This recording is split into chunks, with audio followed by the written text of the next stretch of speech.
So you don't want goal line technology in No, Irish I don't League? think it's worthwhile.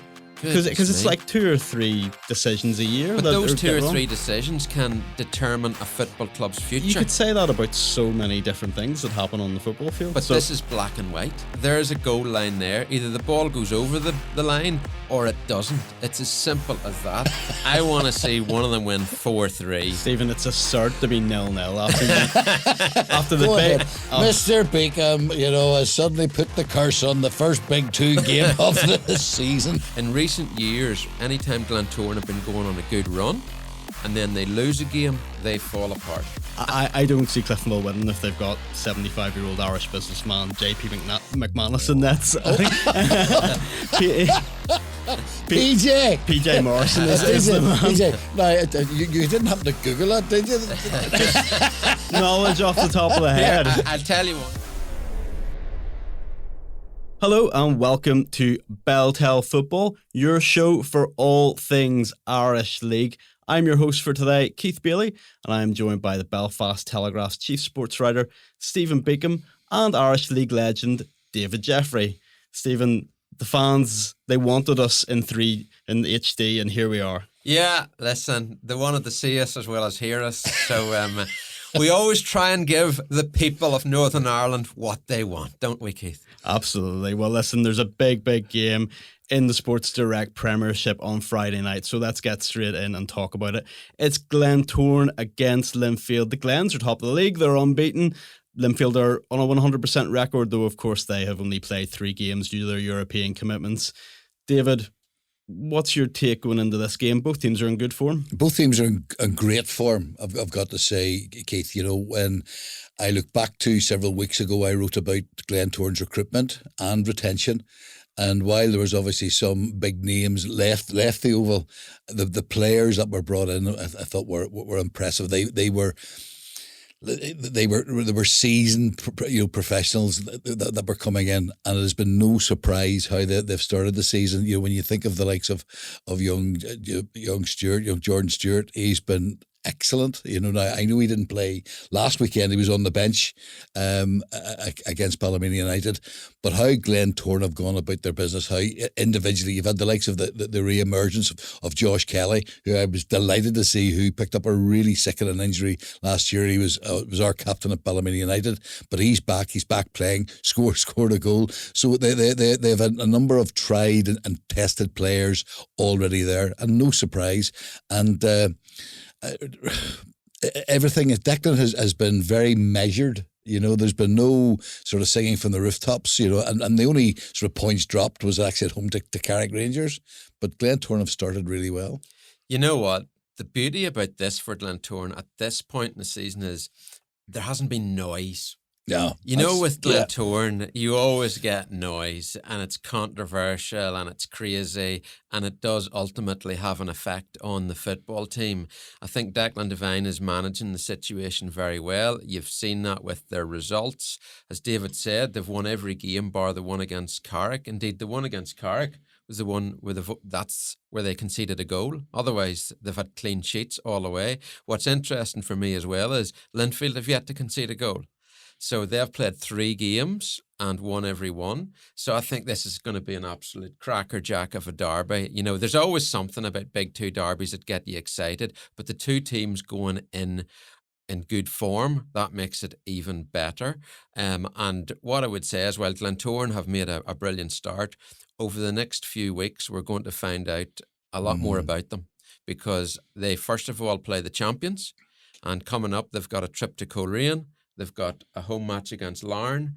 So if Glentoran win all 3 of those games, I think that Glentoran fans might just be starting to dream a little that this could be their first title-winning season since 2009. What I would add, though, as well, in recent years, anytime Glentoran have been going on a good run and then they lose a game, they fall apart. That can't be allowed to happen this time around. So it's going to be a fascinating game, particularly looking forward to seeing the attackers on show, for Glentoran. Patrick Hubin, who I think is a real quality player and a brilliant finisher. Jordan Jenkins. I hope Jordan Stewart is fit enough to start the game, because I'd love to see him up against his old team. And then on the other side of the fence, you've got Kieran Offord, who's capable of scoring goals, and of course chose Linfield over Glentoran when he left earlier this year to go to a Big Two club. Matthew Fitzpatrick is in great scoring form. He even has a ghost goal in his repertoire. And we shall come back to that later. Yeah, and Kirk Miller, this is Kirk's testimonial year, and I know how much he savours taking on Glentoran. So yeah, we're set fair for a really thrilling encounter, and I hope it lives up to expectation. And you think back to last year, Stephen, because Glentoran had the bragging rights. Like 4 out of the 5 games, Keith, Glentoran won and won well. And yet Linfield, had this great ability, bounce back ability, after any defeat, then they suddenly picked themselves up, and their consistency in the league was incredible, absolutely outstanding. But this could be a real firecracker, And plus the atmosphere. With both teams going well, there's going to be a big crowd there, and the Glentoran fans at home will want to make themselves heard. That's whenever the noise actually works in their favour, but noise within the club doesn't do them any favours whatsoever. But yeah, it should be a really entertaining game. And for me as well, Stephen, sorry for cutting across you, is that, Glentoran, very focused, started the season well. They've only dropped 2 points. They've had 5 wins out of their first six games. Linfield, I thought, had a more than commendable European campaign. At the end of the day, they went out from both competitions, via Shelburne, but they got to their 3rd playoff, I think, over the last number of years, playoff situation. But now the message is very clear, Keith. Europe is over. We've now got to focus on the league again. So there's been a recalibration, and in the game, the County Antrim Shield game, and then obviously the game against Portadown last week, they've kept that little bit of momentum going. So it all points to a really, really intriguing, fantastic, tremendous evening, and I can't wait. And I think both managers will go for it. Sometimes a draw isn't the worst result in a derby, but given where we are at the start of the season, given they're going well, both sides, just go for it. They've conceded very few goals, both sides, this season. I want that to change on Friday night. I want to see one of them win 4-3. Stephen, it's a cert to be 0-0 after the Go big ahead. Mr. Beacom, has suddenly put the curse on the first Big Two game of the season. No, it'll be, do you know what? Let's see a 4-3 absolute thriller. It never works out like that. I know you don't like being put in the spot, David, but if you had to pick a winner or an outcome. Oh, my God. You see, in preparation for today, Keith, I actually went through a number of things and have obviously articulated some of those in terms of recruitment, retention of players, the start. If I was taking all of the various hats that I do have on and stand to the side, I wouldn't be surprised if Glentoran wins, such as their momentum, and obviously this game holds no fear for them. They're not asked. The players are not being asked to do something that they haven't done previously, and as recently as last year, and that's beat Linfield 4 times out of 5. So I'm nodding ahead and possibly thinking, this could be Glentoran's night. Linfield, as I say, they have Europe out of the way. They did as well as they possibly could. They will go there, thinking, if I was managing or if I was playing in that game, I'd be saying, listen, these boys had the bragging rights over us. Yes, we won the title and we won it comfortably, but in terms of the head-to-head, like I was part of the Linfield team, part of that famous 7-Up team. We get chinned 7 times in a season by Glentoran. And I know when the next season come round, every game, it's not that they meant anything less. So in my own head, probably be a draw, but I wouldn't be surprised if Glentoran Glentoran come out triumphant. Such has been their start, and such has been just the subtle difference. Here's the one key thing to throw in about how Declan said he had to change the perception of the club when he was looking to recruit, because players were coming and throwing all of these various accusations and allegations and how the place was, and he was very clear how he had to change almost the image, the culture, and all that was going on in the club. So there's a different vibe about it, and as I said, if you really put me on the spot, I wouldn't be surprised if Glentoran were triumphant on Friday evening. Stephen? So David's gone for Glentoran. I think Linfield will win it, purely because when champions come to the party, they tend to deliver. And I think this is a big game. What I would add, though, is, you see, if Glentoran win, that's a statement. That's a proper statement of intent, because they've done well so far, but Linfield coming to town is a different matter. So if Glentoran can win this and then get good results against Coleraine and Larne, they're a proper title challenging team.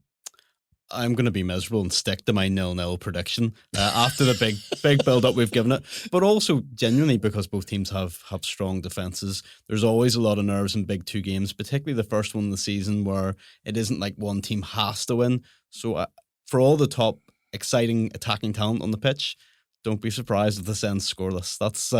That's my prediction for that one. We can only hope you're wrong, Keith. No, that's on Friday night. Of course, there's 5 games on Saturday. We'll start by looking at Cliftonville versus Ballymena United. Intriguing game in its own right, David, but what's probably more intriguing is what's going on at Cliftonville at the moment. The Toronto Investment Group are still keen to launch the takeover and get that through and take control of the club. Cliftonville board members maybe a little bit more reluctant now than what they would have been when we last discussed this topic, and some Cliftonville members have asked for Chairman Kieran Harding to stand down. What's your take on what's going on at Solitude? I wrote about this last weekend in my column, Keith, and I felt there was an unfair focus on the Cliftonville board, and in particular the chairman, Mr. Kieran Harding. Yes, there was the EGM back in April, where obviously the Cliftonville members voted to go ahead with the investment. But as officers of the club, you've got to make sure you carry out your due diligence with regard to who are these folk coming in, what are the legalities all around, how much money is coming, when is it coming, how is it going to be staged. And thrown into the mix was about the transformation from being part-time to a full-time team. So there's an awful lot going on. And I know there was a crazy amount of work being done in the background. The point that I'm going to get to very quickly is that rather than focusing on Kieran Harding on the Cliftonville board, my focus is very much in TIG. You're the guys that approached Cliftonville in the first instance, Kieran Harding is not precious. The members of the Cliftonville board that I would know are not precious about their position. They only want one thing, and that is to do the very best for Cliftonville Football Club, for it to be a winning, challenging, successful team. And in all of that, they are also the custodians of a club with such history. When you think of the fan base, you think of all that goes on with Cliftonville, they are there to make sure the club is looked after correctly. So it has impacted, I've felt, certainly, with regards to Jim Magilton's ability to retain and to recruit, that's already there. But I would be, without knowing anything, I have no insider information, I would be trusting in those people who are there to look after the best interests of Cliftonville Football Club. And yet again, they no need to listen to me, but from the outside looking in, I would be saying, TIG, you see, if you are really wanting to support this club, understand that it's more than a football club. It's about a whole community. The support and fan base is absolutely massive. They are so enthusiastic, so if you really, really want, to take over, do you understand what you are taking over? Help out. We've heard nothing from them. absolutely nothing other than everything is in track. Well, if everything's in track, then why is there been some stalling? And I haven't seen, heard, or read a statement from TIG. So the impact, as I say, has been significant. And I just hope that sooner rather than later it's sorted out for the good of the club, for the good of the supporters, for the good of Jim Magilton, and Jared Little, who have done a phenomenal job, and the players also. This has got very bitter, Stephen. Yeah, it's a complete and utter mess, Keith. Sometimes takeovers are like that, but, it's like civil war has broken out at Cliftonville Football Club. I can go back to the great title-winning teams of Cliftonville, 1998 under the legendary Marty Quinn. Whenever Tommy Breslin, the iconic Tommy Breslin, won back-to-back league titles. As a football club, Cliftonville was together then. You had the fans in it, you had the board in it, you had the management team, you had the players. They were all fighting as one. Right now, that's not the case. In many respects, Cliftonville are incredibly fortunate right now to have Jim Magilton as the manager, because other managers would have gone under given everything that's going on away from the pitch right now. This is a guy, Magilton, who has won them the Irish Cup, won them the League Cup, got them into the European competitions back to back, but I do wonder, he's probably thinking, what on earth is going on here? A new contract has been signed by Jim and by Jared Little, his trustee number 2. So they've signed a 3-year contract, but I remember writing that story ages ago, and the contract had been signed. So I've no idea why that was held up in terms of announcements. So there's clearly lots of stuff going on in the background. What I would say is, Cliftonville being the special historic football club that it is, they need to get it sorted out. The board, the new investments, the new investors, the potential new investors, they have to iron out these difficulties and either go ahead with it or just say, sorry, this isn't happening, because it is doing the club no good whatsoever. And a happy ship can take Cliftonville places, but an unhappy ship, they're going to sink at some point on the pitch as well as off it. So they need to clarify everything, and they need to get this sorted out, not just for Jim Magilton's sake, but for the sake of the football fans who have followed that club week in, week out, and gone through some rough times. Yeah, in many regards, I'm surprised Cliftonville fans or Cliftonville members are as keen on the takeover as they are, because Cliftonville are such a historic members club. To me, that was always a really big part of their identity. They were very proud of it. And in the early 2000s, some of the guys who are still involved with the club fought really hard to get control of that. Let's not forget, this isn't the first time that Cliftonville have had it. There's been a takeover battle at Solitude. But on the other hand, Cliftonville see themselves as falling behind the professional clubs, the Linfields, the Coleraines. They can see, they've seen someone like Larne speed beyond them in terms of the transfer market, and they see themselves quite rightly as a massive club, because we've seen the crowds that they can bring to cup finals. It's basically second to none at this point. So there's that desperation to have the finance to match it.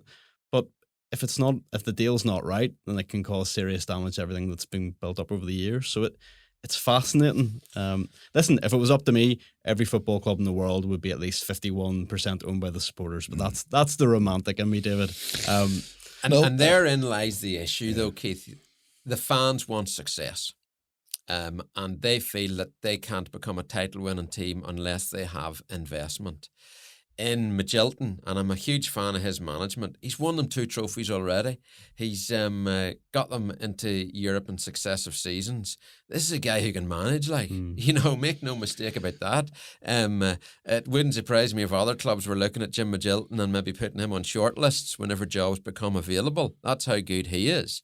But they need to get it sorted out, and sooner rather than later. And to talk about things on the pitch, when you think about, last weekend, and they go down to Carrick, who had a great start to the season, and albeit when reading Big Stephen Baxter's comments, he was disappointed that they didn't at least get a point. They apparently missed a sitter right at the end of the game. They also had a penalty saved by JP McManus, but despite all that's going on, Cliftonville went to a place, and I thought Carrick will carry on this run. And they got a great victory, 2-1. So Jim is defying the odds, and as I say, this weekend against Ballymena United, who have started really, really well. First 3 games, 3 wins, 3 clean sheets. Maybe had a little bit of I wouldn't say a wobble. They came up against Larne, obviously, and then Glentoran at home, who, as we agree, will be league title challengers. So this weekend, again, is another tasty encounter.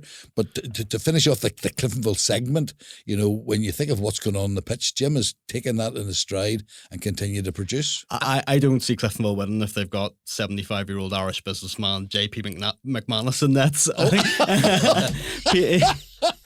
PJ Morrison is the man. PJ. No, you didn't happen to Google that, did you? Knowledge off the top of the head. I'll tell you one thing, boys. We were talking earlier about the Linfield and Glentoran atmosphere at the Oval. What's the atmosphere going to be like at Solitude at the weekend, given all that's going on and members have asked for the resignation of Kieran Harding? I think come 3 o'clock, again, I would say to them, be together, because it'll help the players on the pitch. Quick prediction, where do you see the points going? Obviously, Ballymena had a good start to the season, tailed off a little bit. I'm favouring Cliftonville on this one. Cliftonville, because I think Rory Hale is starting to find some form. I bumped into Rory Hale on the streets of Cologne. Oh, did you? He was out on watching Ronan, who didn't play, yeah, unfortunately. Yeah. I was going to stop and talk to him, but he kept walking because I think he realised that I'd had a couple of drinks. So right.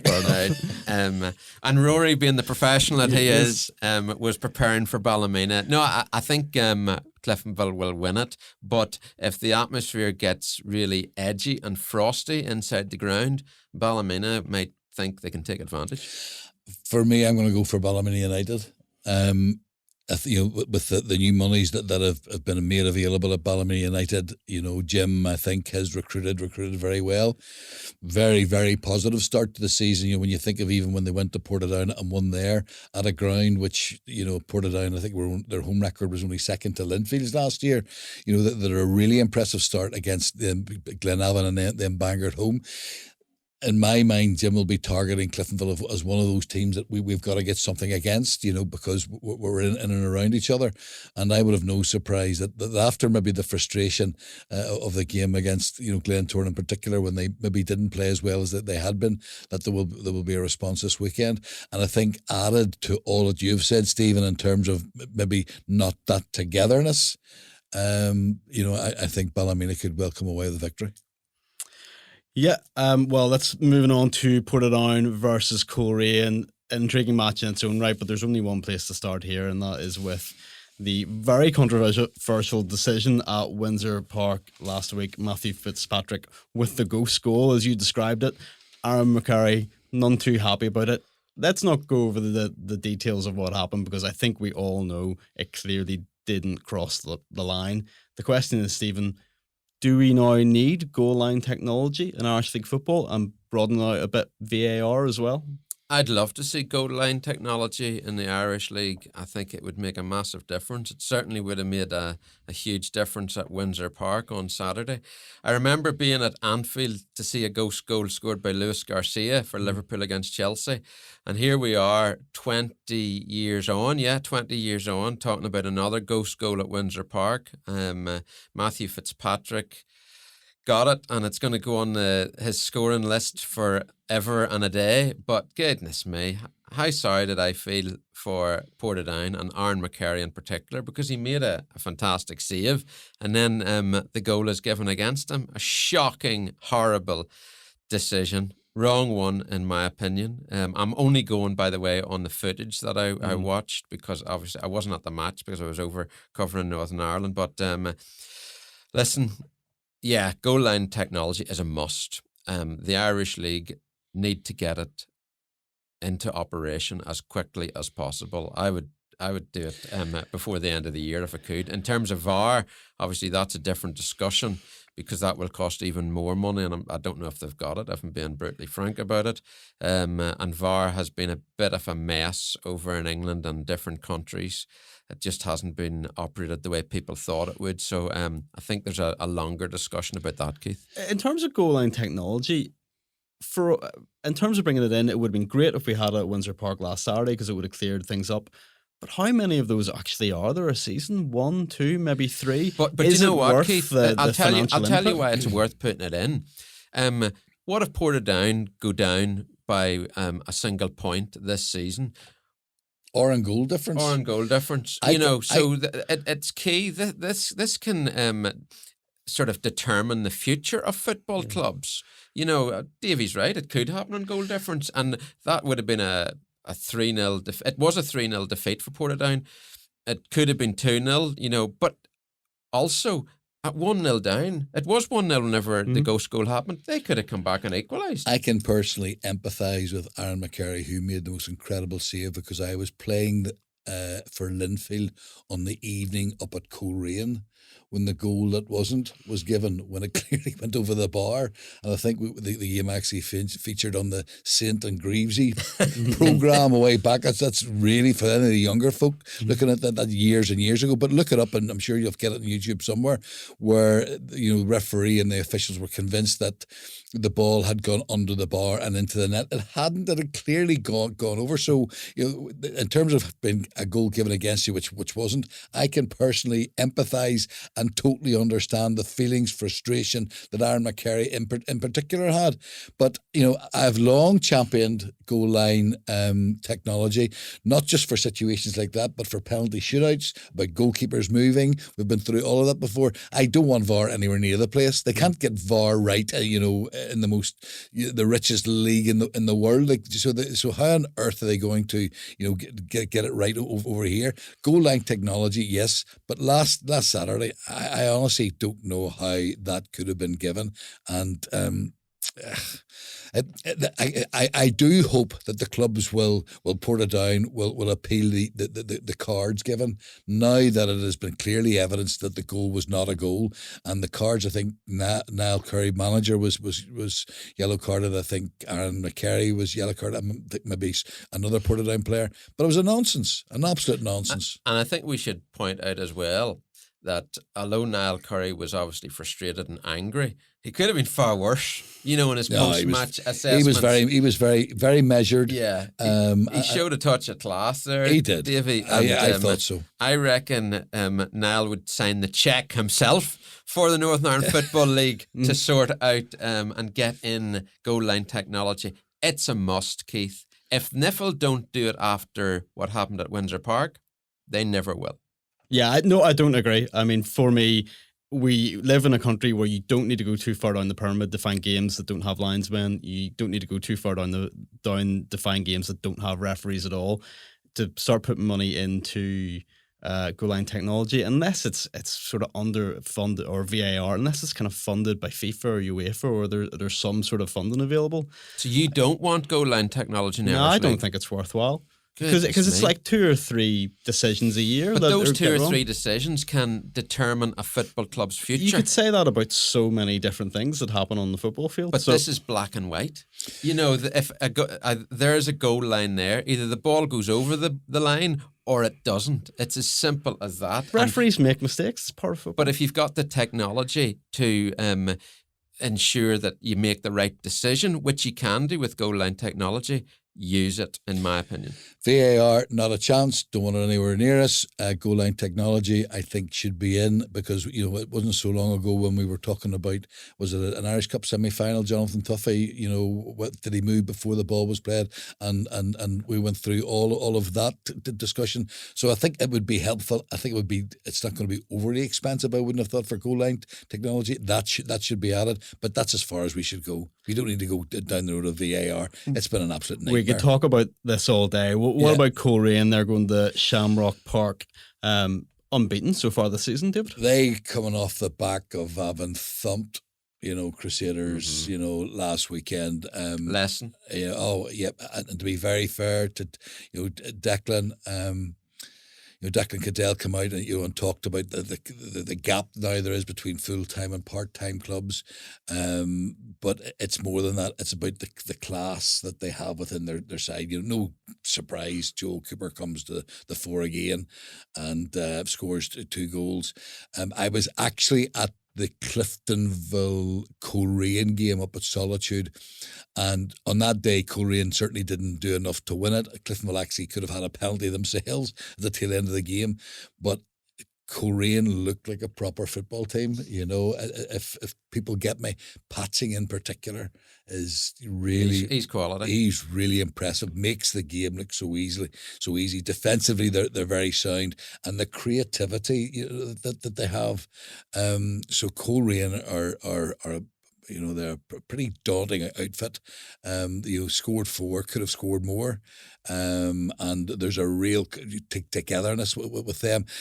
For me, Portadown have got to reproduce the quality of performance that they did last year, as I've already noted that their home record was only second to Linfield last season. But for me, the Coleraine juggernaut will roll on. It will need to be something spectacular from Portadown, and they will need a little bit of good luck, which they didn't get at Windsor Park on Saturday past. But I honestly can't see Coleraine not winning this. They have momentum. They're up and running. They're second at the moment. They've 13 points on the table. I can't see them not winning. Stephen, in a word? Coleraine, but can I just mention another player, Jamie Glacken? I think he's back on form. He's been doing well this season, and I sense a good understanding building up between him and Joel Cooper, which is dangerous for the rest of the league. Yeah, I'll go with Coleraine as well. Moving on to Larne versus Glenavon. Larne, Stephen, really good start to the season. 10 points from the first 5. People were maybe expecting Larne to collapse after everything that's going on in the summer, but they're doing well under Gary Haverin. Listen, when you've got Gary Haverin there, steady Eddie will do a consistent job. The players will want to play for him. Larne are always going to have a chance. The whole Nathan Rooney controversy was crazy for Larne. Going right back to the start about whenever he came in as manager, then it was discovered he didn't have the necessary coaching badges. Gary Haverin came in and took Larne as manager into second place in the league last season when it looked almost impossible. So with Gary at the helm, I would fancy Larne to give anyone a game, doesn't matter who it is in the league. And I think they'll beat Glenavon on Saturday, even though Glenavon are desperately in need of a point just to get them up and running. I still think Paddy McLaughlin is the man for the job, but he could do if getting some form of result. But I'm going to go for Larne. Stephen, any updates on what is going on with the Larne managerial job? Do we expect to see appointment anytime soon? Well, they're still looking around, but the indications are that the new owners are quite happy with what Gary Haverin is doing right now. Now, Gary has said in the past that he is content to be a coach at the football club, but he's also happy to do whatever is required because it's his hometown club. I know how much he loves the club. If I were the owners of Larne, I'd try and get him to take the job, if I'm being honest, because I think he's been brilliant for that football club. He was outstanding in his roles whenever Tiernan Lynch was in charge. He stepped in when Nathan Rooney, all the issues came to bear there, and look what he's doing now. So Stephen, he's brilliant for them. Larne are third in the league. They're sitting on 10 points. Yeah. They're 5 games. They've had 3 wins, 1 draw, and following their opening day defeat away to Coleraine. They've really galvanised, and a player who I absolutely love watching. I just think he's a class act. Is Mark Randall. Brilliant. And he has been mentioned several times in terms of what he is actually showing. He has this insatiable appetite to continue to play at his very, very best.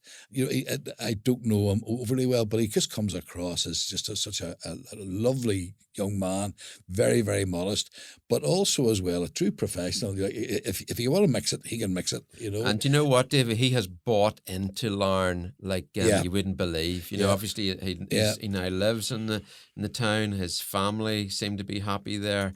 And what a footballer he has proven to be. You could argue he's one of the greatest signings they've ever made. And let's not forget, the Larne are having to cope without the likes of Kane Bulger, who was such a standout, and Drew ran as well. Really, really top performers, and yet they're been able to. The group are carrying those injuries. Would you, like me, give Gary Haverin the job if you could? In a heartbeat. Yeah. Why not? Why not? Because let's face it, he worked very, very well under Tiernan Lynch. Obviously, we've talked about the Nathan Rooney situation and how that went.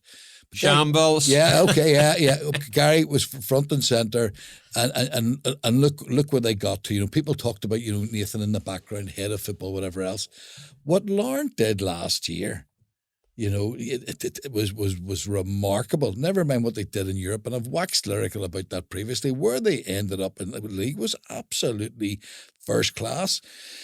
Then you had the surprise of Nathan Rooney being dismissed after a game, and what has happened? Gary's picked up the baton. They've gone again. To me, why would you want to change something which obviously is working at the moment? And rather than say, well, we'll keep Gary as interim and we'll continue to look around, take a step forward and actually sort of say, listen, the evidence is here. You're capable and able to do, a first-class job. This isn't this, he's already managed at Glentoran. He's managed at Carrick. He's not someone who doesn't know his way around the game. But you look at the response of the players, and as I say, I've picked out with regards to Mark Randall, but Conor McHenry was flying. Benji McGee, did you see the 2 goals down at Bangor? My good gracious me, they were absolutely brilliant. So give the job, for goodness sake, to Gary Haverin, and let's stop this pussyfooting about and move on. Well, speaking of which, what about Glenavon? Quickly, David, 6 defeats in a row. You know yourself that when managers rack up 6, 7, 8 defeats in a row, their job comes under scrutiny, and that's bound to be the case for Paddy McLaughlin. Unequivocally, I'm saying that Patrick McLaughlin is without a shadow of a doubt the right man. He was the right man when Glenavon were going through a difficult period last year, and he was able to turn that boat around. There's been a big outgoing of players, a big influx of players. We talk about, well, how long do you need for people to get to know one another and to play? You go through all of that. Here's the key things. You see, if anything's going to go wrong, it has gone wrong. You think of most recently last weekend and the sending off of Barney McKeown, and you sort of think to yourself, our captain, who, by the way, has done tremendously well, is a really aggressive, old-fashioned centre half who wears his heart in his sleeve, but to almost be getting themselves back in the game, and then he gets sent off, that an injury earlier in the game that they had to contend with. Patrick is just getting no good fortune whatsoever. Obviously, going to Larne, I can't see anything but a Larne victory, given their strength. But Glenavon, listen, you've got to have faith, believe in the man. He turned the thing around last year. There's a long, long, long way to go. And to me, I would back him 110%. I'd back him 6 days a week and twice on a Sunday. It will turn around. Really interesting game on Saturday at Taylor's Avenue. Carrick Rangers against Bangor. Carrick, the surprise package of the season, 10 points so far. But Bangor, newly promoted, not done too bad. 2 victories, but both at home. Stephen, where do you see this one going? Well, I'm delighted that Davey quoted from a few good men there, because there'll be a few good men at Carrick and Bangor, namely Stephen Baxter and Lee Feeney. I think Bangor's issues this season are going to be away from home. I think at Clandyboy they're going to get results. Yeah. But away from home, it might be tricky.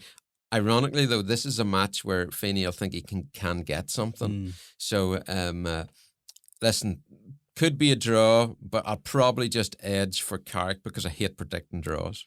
I suspect Bangor might win this one. I think that the dimensions of the pitch might just suit Bangor. They like that tight sort of shape of ground, and Ben Arthurs is in great form. I could see him. He could see him getting a goal or two. What I've got to say is that everyone looked at Stephen's recruitment, and they talked about the age profile. The one thing that the players that Stephen has at his disposal is that there is no experience that they will have not have experienced previously in their career. And they will, and I agree with the pair of you that Lee will certainly think this is a game we've got to target. Carrick are going to be maybe one of those clubs in and around us, regardless of Carrick's very, very good start.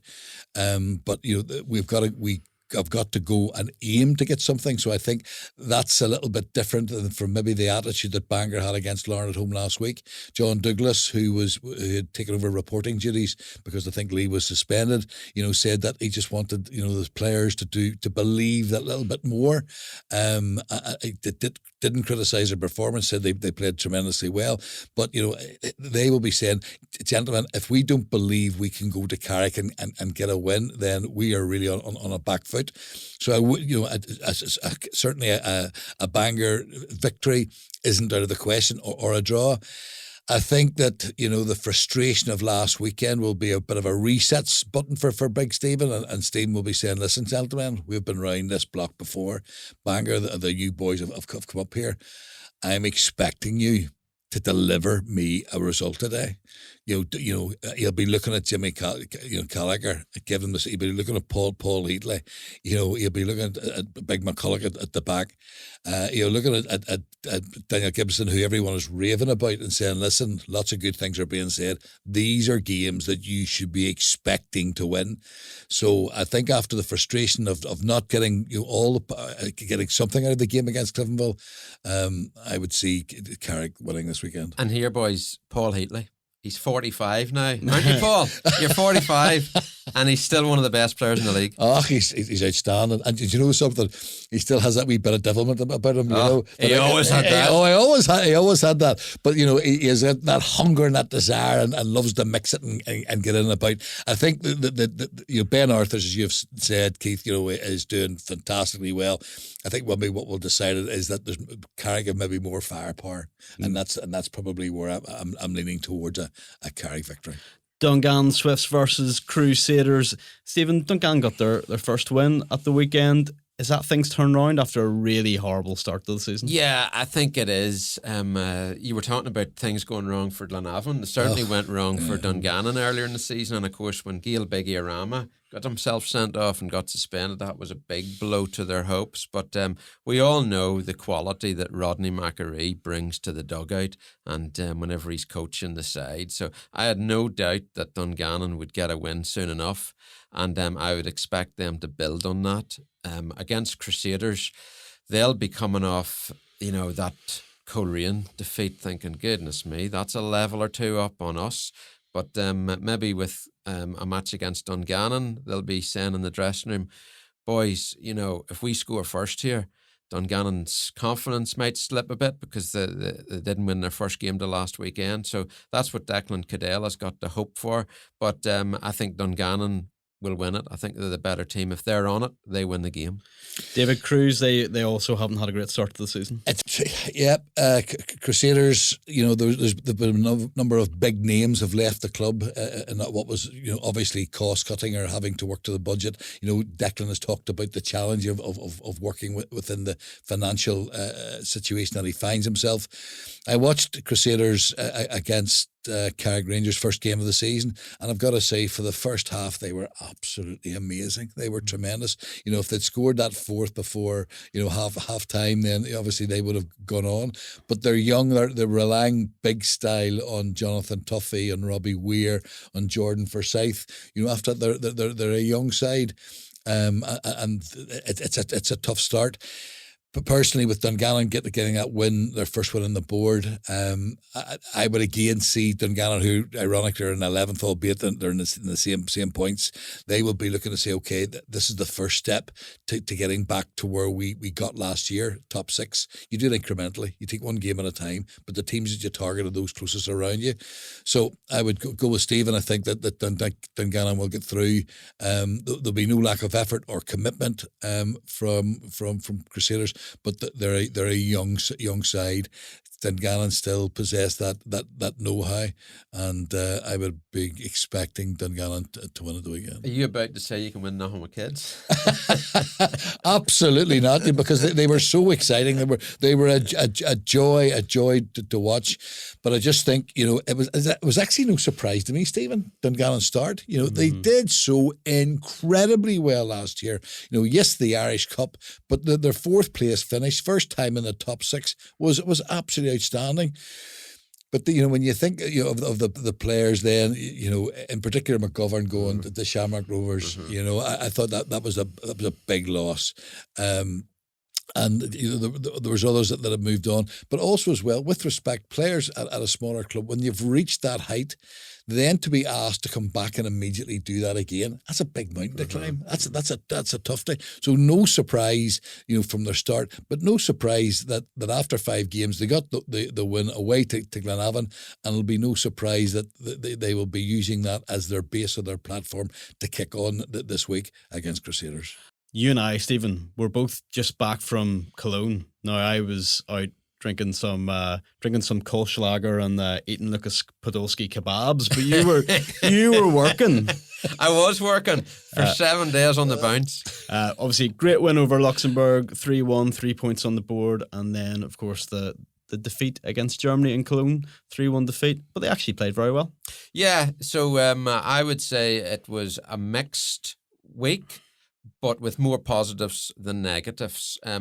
Against Luxembourg, I thought after Northern Ireland took the lead through Jamie Reid, they sat off far too deep, and Michael O'Neill was fuming with the performance. But at halftime, he had a few choice words, shall we say, and the team came out firing in the second half. Shea Charles scored his first goal for Northern Ireland. Justin Devaney added to that. It was a 3-1 victory. Brilliant, satisfactory start to the campaign, and in many respects it had to be, because going to Luxembourg was a must-win. And then going to Germany, where the coach and the players were under serious pressure after Julian Nagelsmann's team had lost in Slovakia. That was a shocking result for them, by the way. A shocking result for Northern Ireland as well. It was, but I'll come to that in a sec, because I actually was asking Nagelsmann if he felt scared about his job being under threat if Northern Ireland would win, and he basically told me, "I don't do fear, son." So, in a nutshell. Do you know? Tell me this year, did he realise what age you are? I love the fact that... Well, he didn't say son. Yeah, but you're actually putting it in there or something. Yeah. Well, that was youthful exuberance. That was his message. But it was funny, because some of the German press were saying to me, why don't you ask him if we will see him in Belfast? But so I sort of and asked the question in a different sort of frame, if you like. But no, listen, he answered it very politely, and fair play to him for that. The game against Germany itself, obviously Germany scored a goal through Serge Gnabry early on. It was a goal Northern Ireland should never be conceding. But after Isaac Price scored an absolutely brilliant volley to equalise his 10th international goal. At 21, he's the youngest Northern Ireland player to hit double figures. I thought Northern Ireland were the better team up to half-time and for 15 minutes into the second half. And you were there, Keith. The Germans were rattled on the pitch and off the pitch.